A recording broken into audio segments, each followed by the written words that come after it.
Now, listen, if you're starting a building phase and you're like, I am not going to let myself gain any body fat, then again, just don't even bother. Like, you're wasting your time. I think women tend to be very, very, very, I'm going to get in trouble.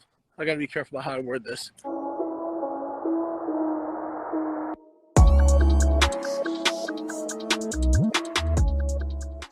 And I'm here again. Welcome to a new episode of IG Life with Astrid, your host as always, your dietitian with T, no C. And I am so thrilled to have Layne with me today for a big chat about nutrition, mindset, and training. And we're going to be very specific as we don't have much time, and I honor and respect Layne as you can ever imagine. So let's wait until he joins us and let's get started. Hey Layne. Astrid, how are Excited you? to see you. How are you? I'm good. Just getting some steps in. I just want to say thank you for just having the time to have a chat with me today. I'll get into it right away so we can get the most out of this time. All right. Sure. So I am going to divide this in 3 parts: nutrition, mindset, and training. So I have picked 1 question of each so we can delve right into it. Are you ready? All right. So Ready. The first one is going to be around nutrition.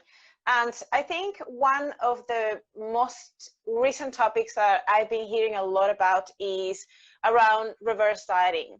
So recently there's been a little bit of a growing debate around reverse dieting being more hyped than what it really is. So for you, what's your current stance on reverse dieting, given that there is probably a bit more scientific data available to date, or research or case studies, versus when you wrote your first guide for reverse dieting? I think most of the people who have attacked me directly or have said bad things about reverse dieting have not actually listened to the position I've taken on it recently. They're kind of attacking a position from about 10 years ago, which 10 years ago when I was doing reverse dieting and I was seeing people being able to increase their caloric intake with minimal weight gain or no weight gain, or in some cases even weight loss, my thought was, well, they must be increasing their basal metabolic rate. I don't think that anymore. I think that a lot of this is coming from 3 things potentially. One, I think when people are trying to stick to unrealistically low calories, I think their small tracking errors make a much bigger difference. And so now that they actually have, if you take somebody from 1,200 calories that they're trying to hit, but they're taking licks, bites, and snacks and all that kind of stuff, and you put them on 1,600 calories, well, now maybe instead of, being all over the place with their intake, they're actually consistently hitting it and either maintaining their weight or starting to lose weight. And, whereas if they were trying to hit 1,200, they might actually be eating even more than 1,600 because they can't hit that 1,200 number and be, consistent. So that's the first thing. And people will go, well, that doesn't matter then. Well, it does matter because mindset is important. And, if you're able to slowly get somebody there and they're not as freaked out about weight gain, then, that's still a net benefit. The next thing is, I think people, as they increase their calories, there's quite a bit of data to show that NEAT increases, which is non-exercise activity thermogenesis, and just kind of unconscious physical activity. Now, again, people will poo-poo that and say, well, that's just activity. Yeah, but NEAT isn't something that you can really modify. Like, people will say, like what I'm doing right now, people will say, well, getting your NEAT up, going out and doing some steps, that is not NEAT. That is purposeful exercise. NEAT is unconscious activity. So if it's unconscious, then I don't really care if it's NEAT. To me, that's a benefit if it's going up during reverse dieting. And so, like, these people that are able to increase their calories quite a bit with minimal weight gain or even weight loss, I think a lot of that is coming from NEAT. Then the next thing is, I think people feel better when they increase their calories. And so they're able to train harder and expend more calories during training. So, people have said things like, oh, Layne's saying that they're defying the laws of thermodynamics. No one is saying that, at least certainly not me. And, people are also saying, well, there's no need to reverse diet. Just go back to your maintenance after a diet. I agree. But what maintenance are we talking about? Are we talking about your pre-diet maintenance? If you started your diet at, 200 pounds or, 90 kilos, 91 kilos, and your maintenance was 3,200 calories, and now you're down to, 80 kilos or 180 pounds, and now your maintenance is something more like 2,600. Well, if you go back to your original maintenance of 3,200, I mean, you will gain weight.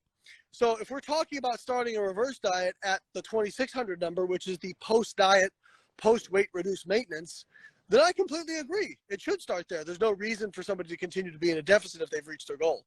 So again, I think a lot of these are either misrepresentations to try and kind of like make things look bad, or they're just people who haven't listened to my full explanation and, are kind of unknowingly having a straw man argument. I think that when we're doing a reverse diet, we're trying to see if we can get that sort of maintenance range slightly higher, or just try to see what is your highest amount of calories that you can reach. Now, when we hear a lot about, will this next fat loss, if I go into a new next fat loss, will that be easier or make things different as before? Yeah, I've seen both things happen. So I've seen people who seemingly have been able to increase their maintenance and diet on higher calories. And I've also seen people who they go through a reverse, they get their calories up higher, and then when they go back into a diet, they kind of still end up back at the same number. But again, to me, like, if you're still able to eat more food in the non-diet season, I mean, to me, that's still a win. So it seems to be pretty individualistic in terms of how people respond to reverse dieting. So again, it's funny because people will kind of like, oh, Layne made up this big scam. And I'm like, if I was going to come up with a scam, I'd try to make it a hell of a lot sexier than, hey, we're going to increase your calories for like the next few months so that in the long term you can do fat loss on higher calorie. Like, that's a pretty convoluted way to run a scam. I could probably just, sell a supplement that's a scam or a detox or something like that. But yeah, I just think most people who are dogging on reverse dieting just don't understand that, I've never promoted it as a tool that everyone needs to use. I think a lot of people could benefit from it, but if somebody's done it and they didn't see a benefit from it, then by all means don't use it. One thing that I agree is that sometimes we could see that as a tool, but a lot of people can use it just for the sake of slowly getting more comfortable having more calories. When, especially, I work a lot with clients that they have been dieting for the entire life. And when I talk to them about slowly getting confidence around just eating a little bit more, that is just a win. And the fact that they are seeing the benefits of having more NEAT, having more energy, training harder, and being able to lift better weight, I think that makes sense. And it is so beneficial, especially for those that have been for a long time on a low calorie diet. Now, would you feel like maybe you could use a term that would sort of represent the reverse dieting, or sort of explain more the benefits of that, what can do, like a foundation time, or a time to slowly build muscle or build confidence around eating more or reaching your maintenance calories? Or do you think that reverse dieting is the best way to describe it?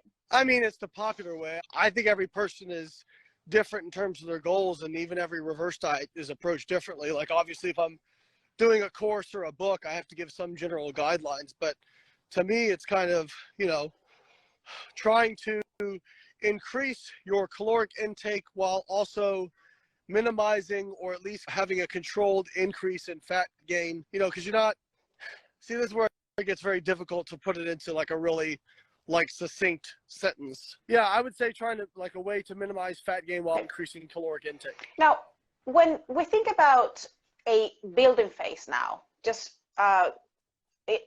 next question, when do you determine that you have, it's been enough? How long can or should you go for Are there indicators that you actually are keeping an eye on that tell you when to stop or change the direction of where you're heading in that building phase? I would say if people are not willing to build for at least 12 weeks, don't even bother. Like the amount of time you spend in a build phase, and then if you go switch back over to a diet, and I mean, again, like this is all contextually dependent, and I hate putting time frames on things, because then people get, Layne said, got to do 12 weeks. There's no way you could do a 1 week mini cut in there. Like, no, it's contextually dependent. But in general, if you aren't willing to commit to a long period of time of a gain phase, like don't even bother. So when I was competing in bodybuilding and really trying to increase my lean mass, of the 10 years I competed in bodybuilding, I would say over 75% of that was spent in a surplus, like a very controlled surplus, but a surplus. And we have research studies now to show that if you are in a calorie deficit, it impedes your ability to build muscle. That's not saying you can't build muscle, but you are not going to build as much as you would if you were in a caloric surplus. That's kind of where I'd get. And when do you think you should stop? Or when do you think is enough and you have to change your direction? Do you just say, I'm just going to build for this amount of time and then change? Or do you think, well, I should just play by ear? I usually have a body weight or body fat in mind that I'm going to get to before I come back. Now, listen, if you're starting a building phase and you're like, I am not going to let myself gain any body fat, then again, just don't even bother. Like, you're wasting your time. If you're starting a building phase and you're like, let's say you're at 15% body fat and you're like, if it goes to 16, or if I feel like, just don't bother. It's a waste of your, so yeah, I think like I had to put a number, like I'm writing a course on this right now as well as a book. And I had to, I have to put a number on it. So I tell people, if you're not willing to increase your current body fat levels by at least 25%, then don't bother. What I mean by that is not, people hear that and they're going to go, I'm at 10%, I got to go to 35%. No. What I'm saying is if you are at 12%, 25% of 12 is 3%. So 12 plus 3 is 15. So if you are at 12% and you're not willing to go to 15%, and again, don't get dogmatic about these numbers. Some people, well, I'll go to 14.5, but not 15. Like, don't be dogmatic. Like, I'm just talking ballparks. If you're not willing to increase your current body fat levels by a relative increase of 25%, then you're probably not ready to commit to a building phase. It makes sense. It is really challenging do you feel like it is more challenging for women than for men when it comes to these building phases? Yeah, it's definitely more challenging for women because two reasons. One, women, quite frankly, I think it's almost like a reflex action. If you ask them, they feel like they should say that they're dieting. And so if they say they're in a gaining phase, it's almost like they can't even spit the words out because they've been made to feel like they should be dieting their entire lives. And then when it comes to the other part of it, yes, I think women tend to be very, very, very, I'm going to get in trouble. I got to be careful about how I word this. I think women are less tolerant of fat gain and tend to respond a little bit more emotionally to fat gain than men do. Men gain some fat and I'm just speaking very generally. I've met men who are like way more neurotic than like the most neurotic woman. So like, I'm not saying that this applies across everybody. So please, just realize everybody listening to this before you call me a misogynist. I'm just speaking generally. So I would say that if you're a woman, whenever you gain some fat or you feel bloated or you feel uncomfortable, I've seen many more women anecdotally in their building phase prematurely because they just weren't willing to kind of like gut it out. It is a challenging phase, and I guess it's coming back to why you're doing this in the first place and sort of look at the positive around that. And one thing that I will say that I would like to ask you as well is when we're doing these building phases, how do you feel about the amount of surplus you're giving to a woman versus a man? Do you feel like you always sort of aiming for sort of the same percentage, or do you tend to be a little bit more conservative with one of them? Again, it just depends. A lot of it depends on like what is their training status and tolerance for fat gain. So if you're willing to tolerate more fat gain, you can put on muscle a little more quickly because you can be more aggressive. If you're not willing to tolerate much rate of fat gain, then you go more conservative. The other thing is, if you've been training like hard, and I don't think many people out there, even people in the fitness industry, really know what it means to train hard. Like, this is going to sound very ivory tower-ish, but people don't train with me for a reason. That's because most people who have ever trained with me end up over a bucket, and that's just my normal training. So most people don't really know how to push themselves that hard. So when I say hard, I mean, like when I do a set of a triple on squat, for example, my heart rate goes to 190. My resting heart rate's under 60 beats per minute. Like that's how much intensity I put into it, how much focus. And most people just haven't done that sort of thing. And the reason I'm bringing that up is because people say, well, I've trained for 5 years, but they go in, they're pushing the same weights, they're doing the same amount of sets. They're not, progressively overloading and really pushing themselves to that next level. So assuming they've been going hard for several years, the research shows that you're not going to gain muscle very quickly, regardless of the surplus you're in. So you're better off going for a conservative surplus. So when it comes to a conservative surplus, I'd say, 5 to 10% above your maintenance. So if your maintenance is, say, 3,000 calories, then maybe you're going, for 3,200, 31 to 3,300, something like that. Whereas if you're somebody who's just starting out, there's two ways to look at it. You can be more aggressive because you're going to put on muscle more quickly, but you could also say, well, I'm going to do maintenance because I can build muscle more easily at maintenance than somebody who's not new. So again, a lot of it boils down to what is your tolerance for fat gain. If your tolerance for fat gain is relatively high, you could probably push it up to, 20, 25% above maintenance. So if you're at 3,000 calories a day, you go to, 35, 3,600, something like that. But again, you've got to have that dialogue with yourself and say, okay, what are my trade-offs? And I think many of you guys, if you leave with anything, stop trying to find the one way to do things. There is no one way to do things. There are no solutions. There are only trade-offs. Okay?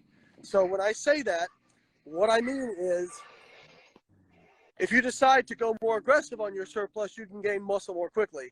Sounds great. You also gain fat more quickly. So what trade-off do you want? Now, if you go in a more conservative surplus, you can gain less fat, but your muscle gain will also be slower.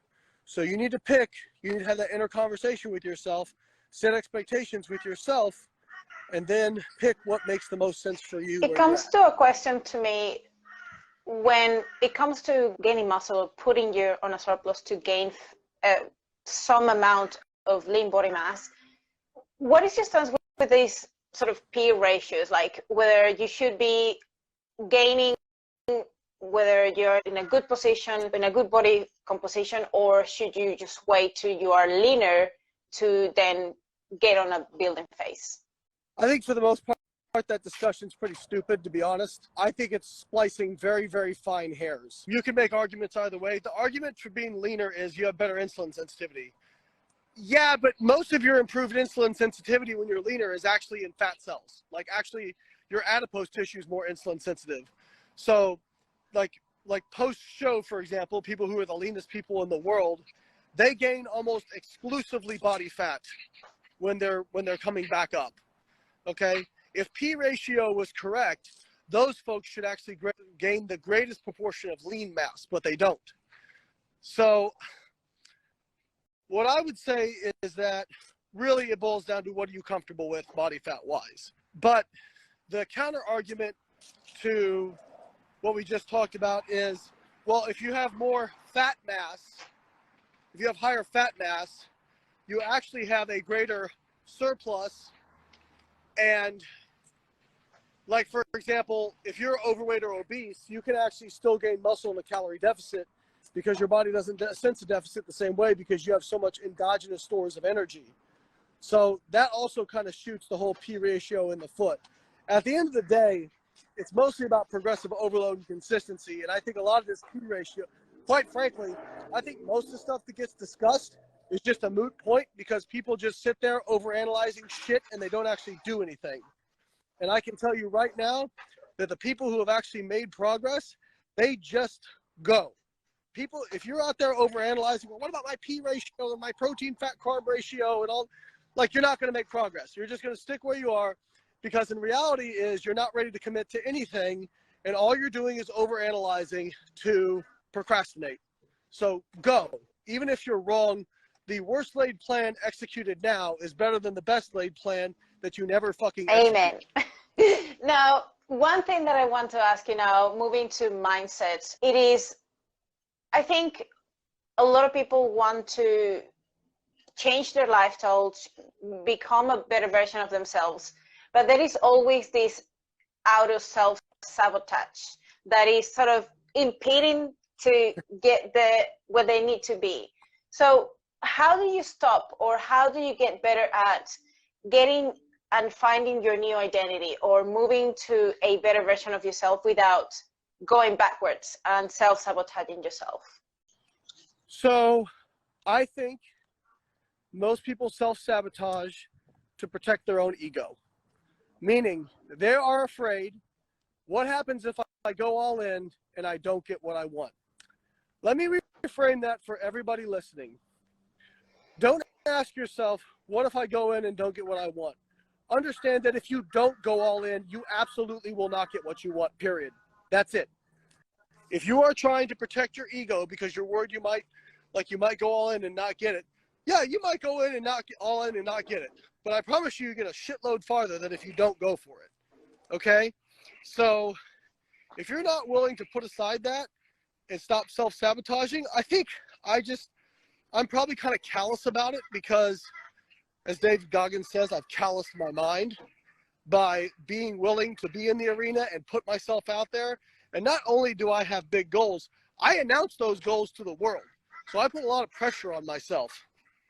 But I do that for a purpose, because now I'm really committed. You know what I mean? And so many people just keep it in here. They never write it down. They never tell anybody. They're never accountable. You will never go if you don't just fucking admit it, at least to yourself, and write it down.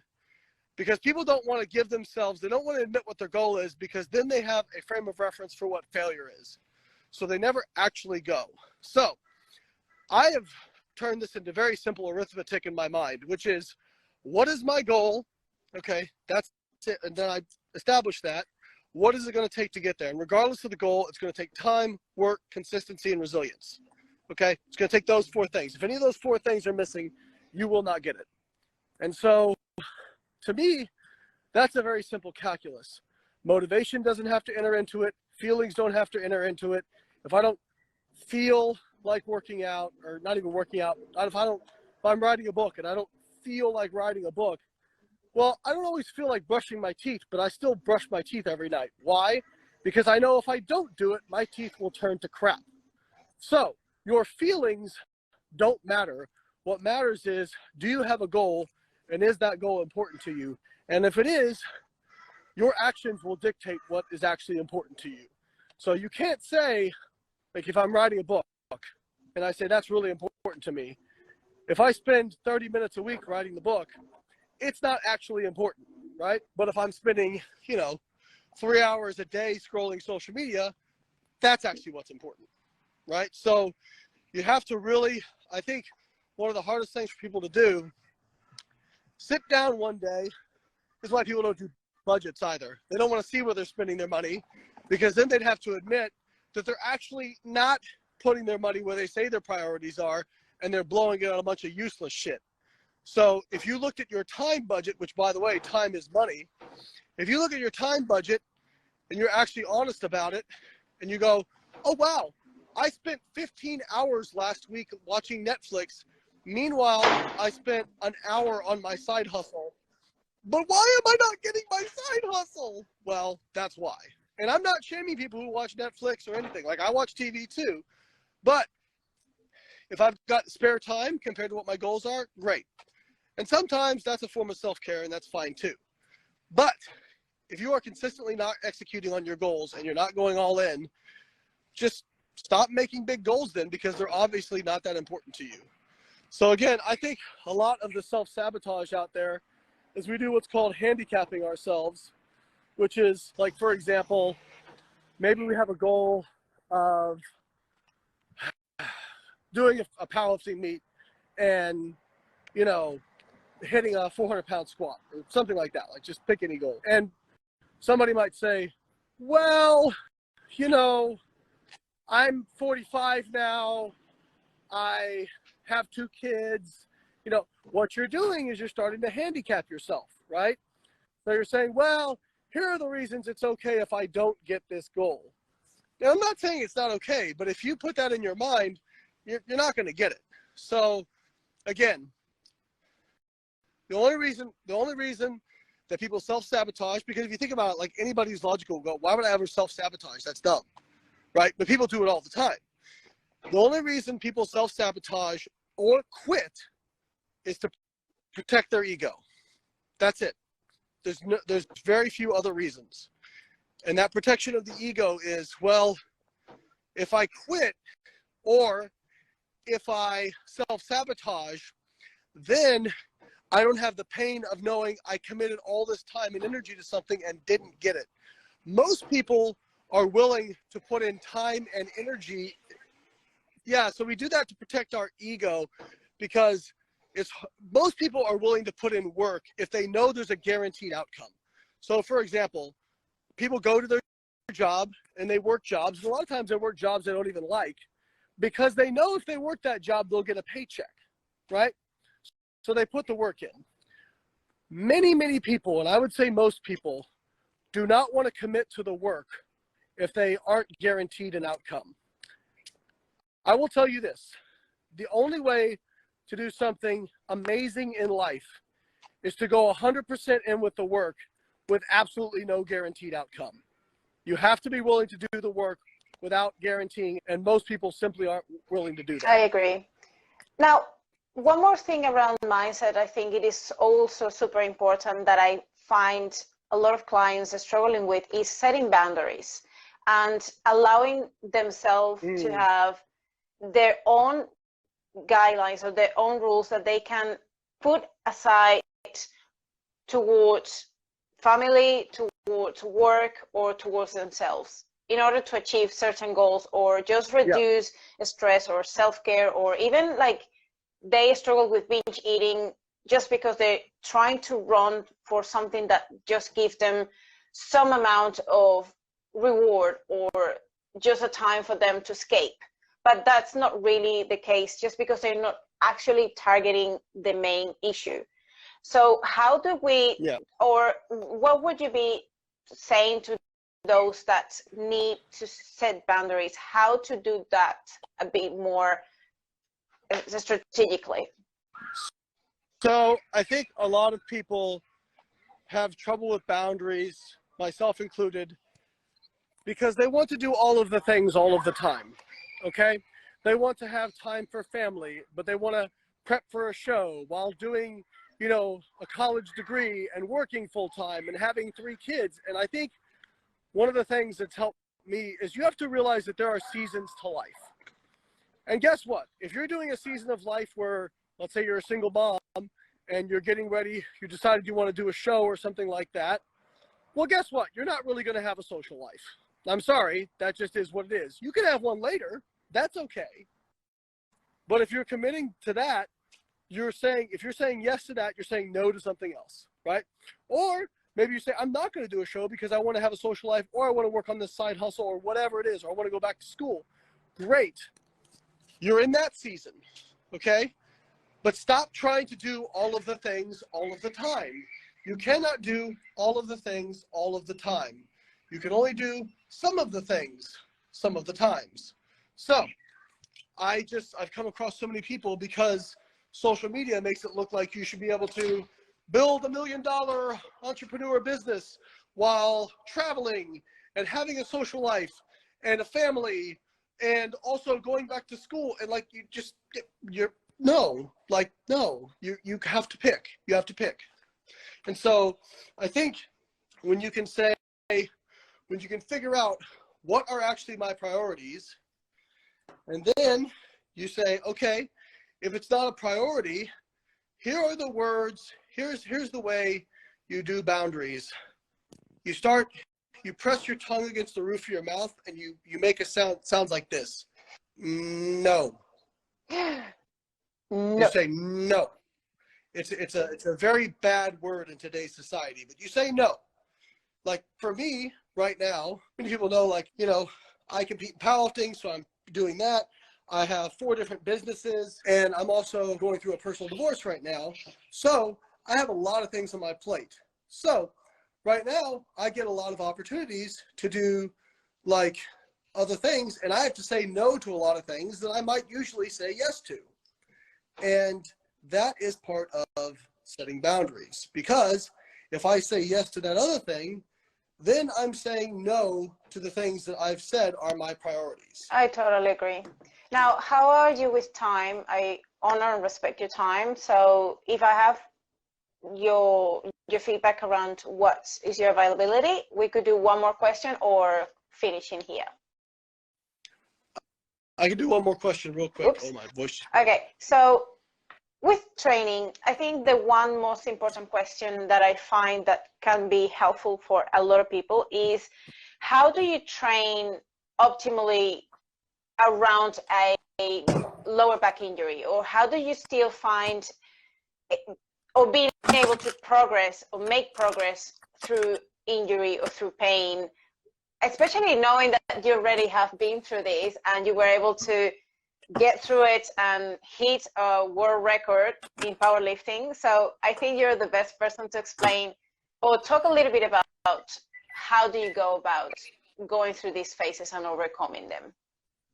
Well, you didn't pick a simple question from the last one. The first thing is hire a professional, like a physical therapist, or if you're in Australia, they call it a physio. Somebody who works with athletes and somebody who is evidence-based. The research on pain, I'm going to try and summarize this very quickly. We used to think that pain was like your body is a bag of meat and your brain is connected to it. If you poke the bag or punch the bag or cut the bag or burn the bag, your brain sends a signal in that area that says owie. And now we know that pain does not work like that at all. Pain is more like an emotion. You can have tissue damage and no pain, and you can have pain and no tissue damage. And you can become more sensitized to pain even with no change in tissue damage. So basically, the way I was able to get through it was through something called exposure therapy, which is basically, for example, my hip a couple years ago, my right hip was in so much pain, I couldn't really even do 135 of a competition squat below parallel at a normal cadence without quite a bit of pain. But what I could do was a light load with a partial range of motion at a slower tempo. So I started out just doing what I could do with minimal pain. And then each week I progressively either increased the load, the range of motion, or the velocity. And there were weeks where the pain got worse and I had to regress back. But overall, each time I would go through that cycle, the pain would get less and less, because you're exposing the tissue to a load it can handle, which is actually going to build tissue resilience. And over time, you get better.